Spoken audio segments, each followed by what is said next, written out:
Perkenalkan, nama saya Yusuf Kurtina Solo dengan NIM 2270231053 dan teman saya Wisli Albertus Menolong. Kami akan mempresentasikan tugas kami berupa dampak media sosial terhadap kesehatan mental remaja menggunakan metode kualitatif deskriptif. Nah, yang akan kita bahas kali ini adalah latar belakang, identifikasi masalah, tujuan penelitian, landasan teori, metodologi penelitian, hasil dan pembahasan, dan kesimpulan dan saran. Pertama, dari latar belakang. Media sosial kini menjadi bagian tak terpisahkan dari kehidupan remaja di Indonesia, dengan sebagian besar menggunakannya setiap hari. Perkembangan pesat ini membawa dampak signifikan pada kesehatan mental remaja. Meskipun menawarkan manfaat seperti koneksi dan informasi, platform ini juga memicu tantangan seperti FOMO, cyberbullying, dan tekanan sosial yang dapat menyebabkan kecemasan dan depresi. Mengingat kerentanan remaja dan kurangnya kesadaran akan dampak ini, penelitian kualitatif ini bertujuan untuk menggali pengalaman dan persepsi subjektif mereka. Identifikasi masalah. Penggunaan media sosial yang meluas di kalangan remaja menimbulkan pertanyaan krusial mengenai dampak spesifiknya terhadap kesehatan mental mereka. Masalah utama yang diidentifikasi adalah bagaimana pengalaman dan persepsi subjektif remaja mempengaruhi kesejahteraan psikologi mereka, mengingat kompleksitas interaksi antara paparan digital dan fase perkembangan identitas diri. Tujuan dari penelitian ini adalah untuk memahami secara spesifik bagaimana pengguna media sosial mempengaruhi kesehatan mental remaja di Indonesia berdasarkan perspektif dan pengalaman pribadi mereka. Landasan teori yang dipakai adalah media sosial dan remaja. Yang satu, pertama, media sosial adalah platform interaksi untuk membuat berbagi dan berinteraksi konten. Remaja 12-21 tahun sangat aktif di media sosial untuk mencari pengakuan, membentuk identitas, dan menjalani relasi. Ketiga, penggunaan intensif dapat memicu gangguan psikologis, kecemasan, depresi, rendah diri, dan gangguan tidur. Keempat, cyberbullying atau perbandingan sosial. Kelima, media sosial juga memiliki manfaat positif seperti memperluas jaringan informasi, edukasi, dan dukungan emosional. Kesehatan mental remaja. Yang pertama, kesehatan mental mencakup kesejahteraan emosional, psikologis, dan sosial. Yang kedua, masa remaja adalah masa perkembangan kompleks dan rentan tekanan sosial emosional. Yang ketiga, faktor yang mempengaruhi: keluarga, lingkungan sosial, pengaruh media, terutama media sosial itu sendiri, dan faktor internal. Keempat, media sosial mempengaruhi kesehatan mental melalui perbandingan sosial, FOMO, dan tekanan citra ideal. Yang kelima, indikator kesehatan mental remaja: kemampuan mengolah emosi, menjalani hubungan sosial, fokus belajar, mengatur waktu, dan rasa percaya diri. Tinjauan pustaka atau contoh penelitian terlebih dahulu.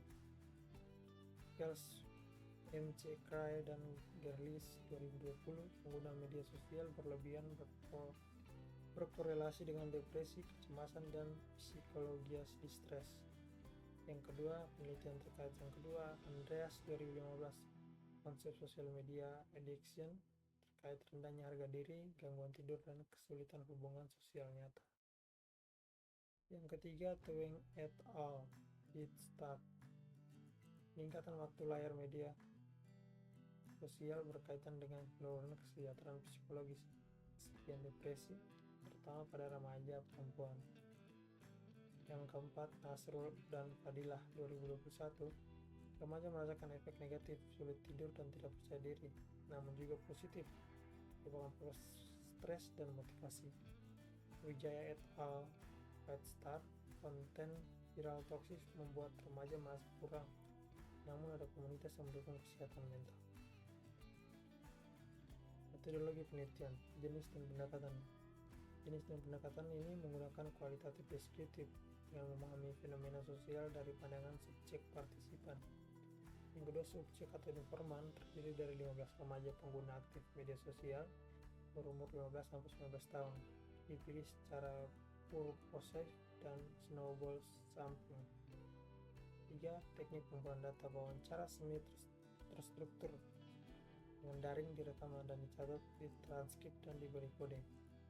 Teknik analis yang keempat, teknik analisis data, analisis tematik dengan bantuan perangkat lunak Atlas TI untuk identifikasi pola atau tema. Yang kelima, langkah-langkah transkrip, pembacaan, coding, negatif positif, kategorisasi, dampak negatif dan respon positif, visualisasi berupa network view dan interpretasi. Baik, di slide berikutnya akan dijelaskan oleh teman saya Wisli Albertus Manurung.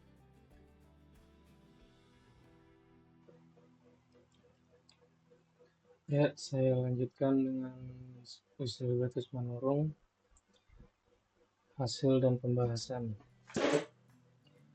Temuan penelitian media sosial memiliki dampak holistik. Yang pertama, dampak negatif. Sini ada rendah diri, mental down, minder, susah tidur, dan lupa waktu. Rendah diri, merasa tidak cukup baik membandingkan diri dengan unggahan orang lain. Seperti di wawancara ada kutipan jawaban dari narasumber, aku jadi ngerasa hidupku nggak sebagus mereka, seperti itu. Dan mental down, sedih, malas, tidak bersemangat setelah melihat konten tertentu. Kita bisa lihat di kutipan ini di sini, minder, malu, atau tidak percaya diri karena standar kecantikan dan atau kepopuleran. Keempat, susah tidur, gangguan pola tidur akibat scroll hingga larut malam. Ya, aku sering tidur 2 jam gara-gara scroll TikTok.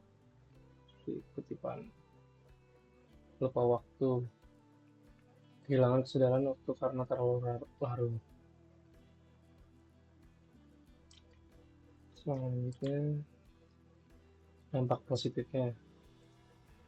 Sini ada quotes motivasi, mendapat inspirasi dan semangat dari konten edukatif motivasi. Dan ini contoh kutipannya. Ini suportif, mendapat dukungan dari komunitas atau teman daring. Ketiga, menambah teman dan memperluas jaringan sosial positif. Keempat, cara melepas penat atau stres. Yang kelima, lebih fokus, terbantu atau lebih rileks, mendapat konten edukasi, informasi yang membantu produktivitas. Selanjutnya, interpretasi temuan. Di sini dari transkrip wawancara ini mendapatkan 10 respon, dan sini respon positif dan ini respon negatifnya. Dampak media sosial sangat bergantung pada konteks penggunaan, jenis konten, dan kesiapan emosional remaja. Media sosial bukan penyebab langsung gangguan mental, tetapi faktor atau pemicu pendukung.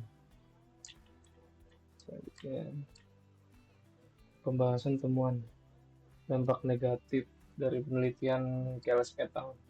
Di tahun 2020 menunjukkan bahwa paparan media sosial intensif dikaitkan dengan meningkatkan gejala depresi, kecemasan, dan psikologikal distres pada remaja. 2. Respon positif. Sesuai dengan fungsi sosial media, Boyd tahun 2010 dan penelitian Maslow dan Fadilah pada tahun 2021. Media sosial berpotensi menjadi alat pendukung psikologis jika digunakan dengan bijak. 3. Implikasi kontekstual, pentingnya literasi digital, manajemen waktu online, dan mental health awareness bagi remaja Indonesia. Kesimpulan dan saran. Kesimpulannya, media sosial berdampak negatif yang seperti tadi saya jelaskan, rendah diri, mental down, gangguan tidur, lupa waktu jika digunakan berlebihan tanpa dikontrol, dan terpapar konten pemicu perbandingan sosial. Media sosial juga berdampak positif, yaitu motivasi, quotes, komunitas yang suportif, dan hiburan, ekspresi diri, membuat lebih rileks, ya jika digunakan secara sadar dan selektif. Dampak media sosial sangat dipengaruhi oleh jenis konten, durasi, tujuan penggunaan, dan dukungan sosial. Saran untuk remaja, tingkatkan kesadaran penggunaan bijak, batasi waktu, pilih akun positif, jangan jadikan media sosial sebagai pembandingan hidup. Untuk orang tua dan guru, lakukan pendampingan, ciptakan komunikasi terbuka, kenalkan literasi digital dan manajemen emosi. Untuk peneliti selanjutnya, lakukan penelitian kuantitatif di perluas informasi platform tertentu. Sekian, terima kasih.